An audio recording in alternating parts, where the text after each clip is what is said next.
निषाद रानी ओट से छुपकर निषाद राज को माणिक को बाहर ले जाते देखती है। उनके जाने के बाद रानी ओट से बाहर आती है और घुटनों के बल बैठकर जोर जोर से रोने लगती है और रोते हुए कहती है, मुझे माफ़ कर दो पुत्र, मैं तुम्हारी कोई सहायता नहीं कर सकती। मैं माँ होने का कोई फर्ज नहीं निभा सकी। मुझे माफ़ कर दो, मैं विवश हूँ। कुछ देर रोने के बाद रानी अपने आंसू पोंछती है और कहती है, मैं तुम्हारी कोई सहायता नहीं कर सकती, पर मैं उस लड़की को जरूर बचाऊंगी। और ये कहकर रानी बेतहाशा भागती हुई जंगल की तरफ जाती है, जहाँ सेवक नीलम और उसके पिता को बंदी बनाए हुए खड़ा है।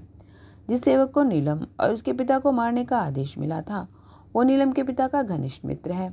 दोनों मित्र एक दूसरे के सामने खड़े हैं। सेवक की आंखों से आंसू बह रहे हैं। नीलम के पिता कहते हैं, क्या सोच रहे हो मित्र?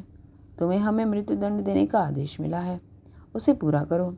सेवक रोते हुए उसके गले लग जाता है और कहता है, नहीं, मैं ये कार्य नहीं कर सकता। तभी वहां निषाद रानी आ जाती हैं, जो उन दोनों को गले लगा देखती है।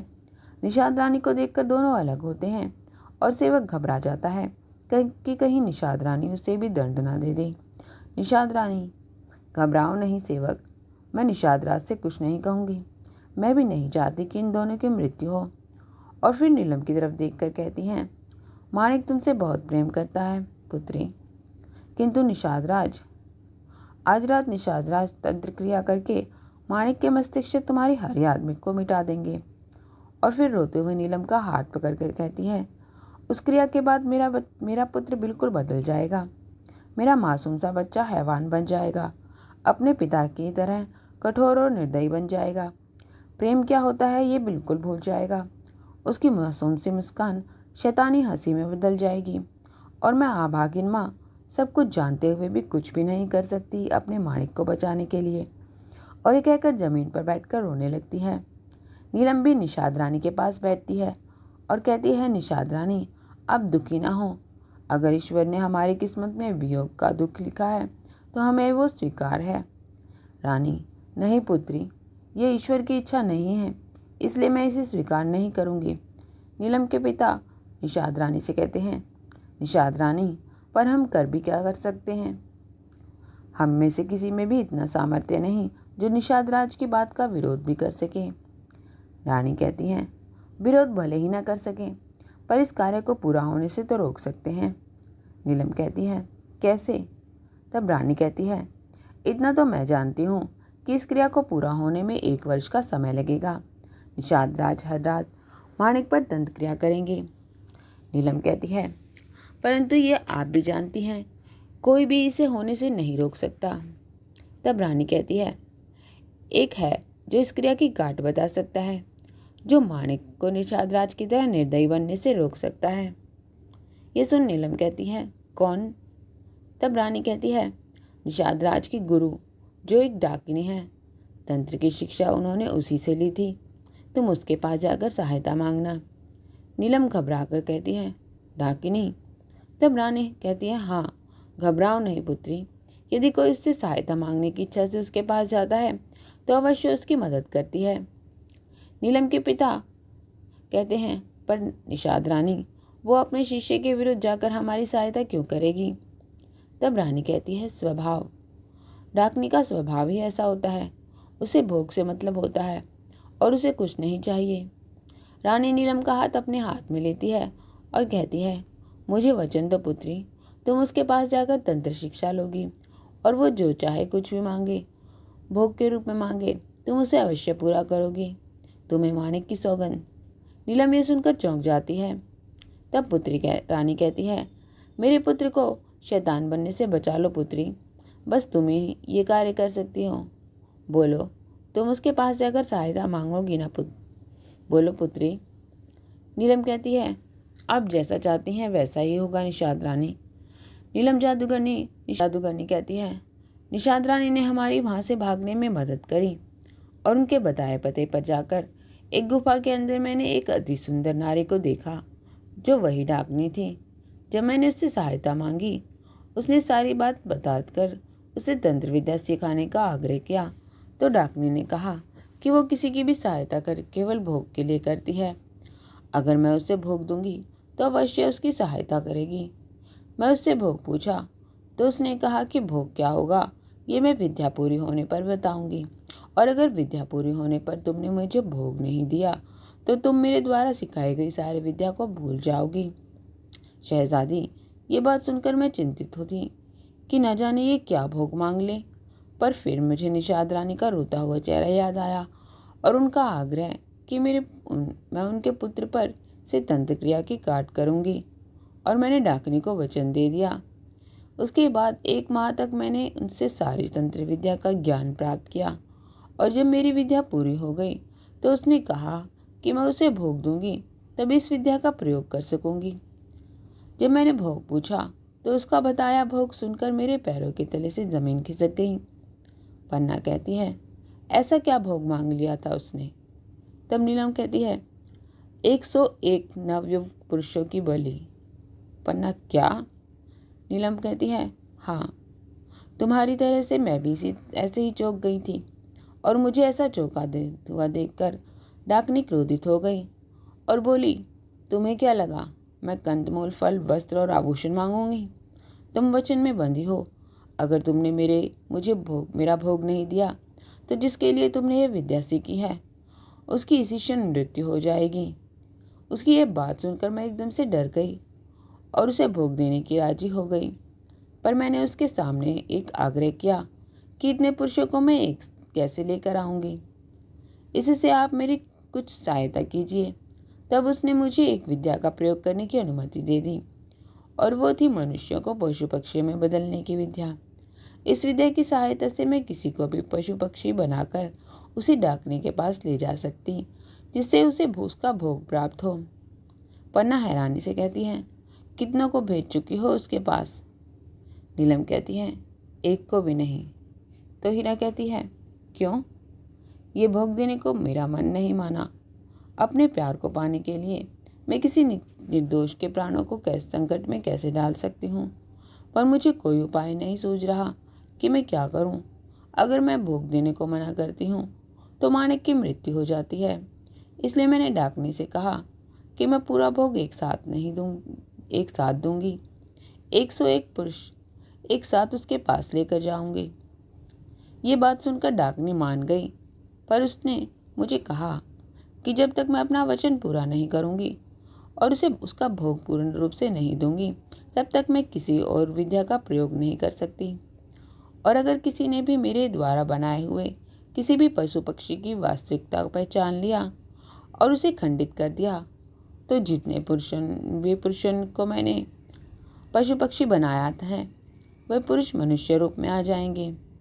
मैंने उनकी बात मान ली, ये सोचकर कि कोई साधारण मनुष्य तो नहीं हो सकता जो मेरी विद्या को जान सके और उसका खंडन कर सके। जिस दिन शहजादी आपने लाल शहजादे को पहचाना, उन्हें मेमने से वापस मनुष्य बनाया, उस दिन मेरी क्रिया खंडित हो गई, और मैंने जितने भी पुरुषों को पशु पक्षी बनाया था वो सब मनुष्य रूप में को प्राप्त होकर मेरी कैद से आज़ाद हो गए। पन्ना कहती है, क्या संख्या थी उन पुरुषों की? नीलम कहती है, लाल शहजादे 100वें थे, और एक और पुरुष मिलते ही वो सब स्वतः ही उस डाकनी के पास पहुंच जाते। फिर मैं उन्हें चाह कर भी नहीं रोक सकती थी। पन्ना, बहुत दुख हुआ होगा ना तुम्हें कि अब तुम उन सबको फिर से शुरू करना होगा?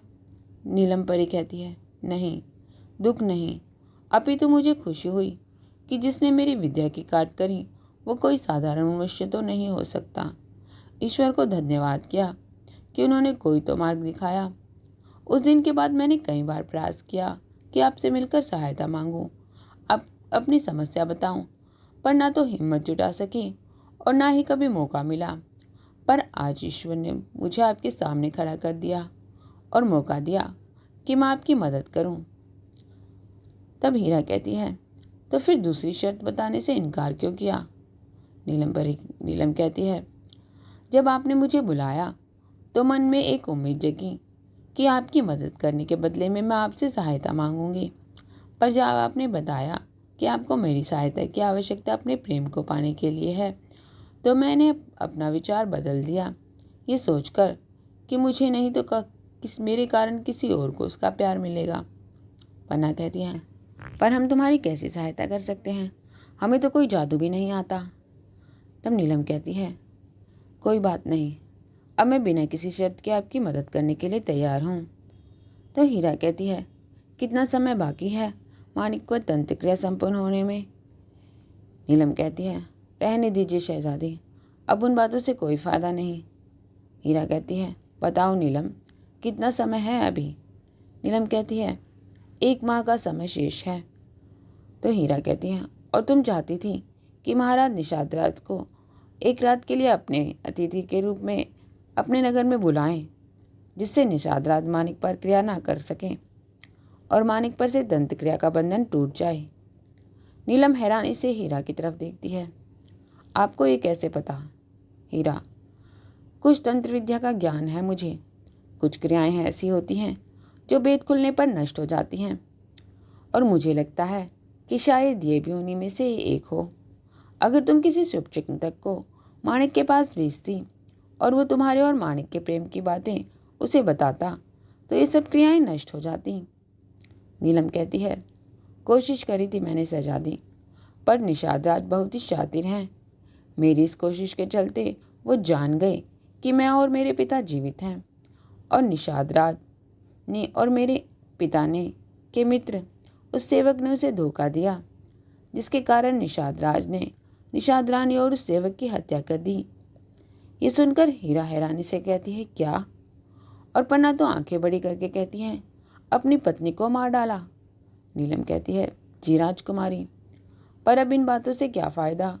1 माह पूर्ण होते ही डाकनी को भोग देने का वचन टूट जाएगा, जिसके कारण मैं अपनी विद्या भूल जाऊंगी, और माणिक भी। और कहते हुए नीलम का गला भराता है और वो कुछ बोल नहीं पाती। हीरा आगे आकर नीलम के कंधे पर हाथ रखती है और कहती है, प्रेम का सबसे पहला नियम यही होता है कि कभी विश्वास की डोर नहीं छोड़नी चाहिए। ईश्वर पर विश्वास रखो, तुम्हें तुम्हारा प्यार अवश्य मिलेगा। नीलम अपने आंसू पोंछती है और कहती है, कहिए शहजादी, कौन सा पक्षी बनना पसंद करेंगी? तो हीरा कहती है, तुम्हें ठीक लगे, बस एक बात का ध्यान रखना, मेरी वाणी लुप्त नहीं होनी चाहिए। नीलम कहती है, जैसी आपकी आज्ञा शहजादी। आपका दिल हंस की तरह पवित्र है और निर्मल है, इसलिए मैं आपको हंस का रूप देती हूँ। और ये कहकर नीलम अपनी कमर से बंधी एक छोटी सी पोटली से भभूत निकालती है और उससे मंत्र पढ़कर हीरा पर फेंकती है, जिससे अगले ही पल हीरा हंस का रूप ले लेती है। और फिर हंस रूपी हीरा कहती है, शुक्रिया, तुम्हारे एहसान का बदला जरूर चुकाऊंगी। और फिर पन्ना की तरफ देखकर कहती है, तुम चिंता मत करना, नाग पंचमी से पहले मैं पंचप्रयाग का जल लेकर अवश्य आऊंगी। तुम शिव मंदिर में मेरा इंतजार करना। पन्ना पास में रखा कमंडल उठाकर उसे हंस रूपी हीरा के गले में डाल देती है और कहती है, अपना ध्यान रखना दीदी। हीरा कहती है, तुम फिक्र मत करो, बस भगवान से प्रार्थना करना कि मैं समय रहते पंचप्रयाग का जल लेकर आ जाऊं, और नीलम को और उसके पिता का राजअतिथि के तरह सत्कार करना। और ये कहकर हीरा खड़ी खिड़की के रास्ते से आकाश में उड़ जाती है। और दिन रात उड़ने के बाद पंचप्रयाग में विष्णुप्रयाग, नंदप्रयाग, कर्णप्रयाग, रुद्रप्रयाग और देवप्रयाग से कमंडल में जल भरकर नाग पंचमी के दिन तीव्र गति से आकाश में उड़ती हुई वापस आती है। हंस रूपी हीरा आकाश में उड़ती हुई मन में सोचती है कि अभी तो बहुत समय है, सूर्यास्त होने से पहले ही मैं शिव मंदिर पहुंच जाऊंगी। इसी विचार में खुश होकर हीरा आकाश में तीव्र गति से उड़ती जा रही थी कि तभी एक तीर हीरा के पंख में आकर लगता है और हीरा बड़े वेग से पृथ्वी पर गिरने लगती है। देवयोग से भूसे के ढेर पर जा गिरती है, जिससे उसके शरीर को अधिक क्षति नहीं पहुंचती, परंतु पंख में तीर लगने के कारण घायल हो जाती है और पुनः उड़ने का प्रयास करती है, पर उड़ नहीं पाती और ईश्वर से प्रार्थना करती है, मैंने जो भी अपराध किए उन्हें क्षमा करें प्रभु, और मुझे इतनी शक्ति दें कि समय पर शिव मंदिर पहुंच जाऊं। एक बार लाल को मनुष्य रूप प्राप्त हो जाए, उसके बाद आप भले ही मेरे प्राण ले लेना।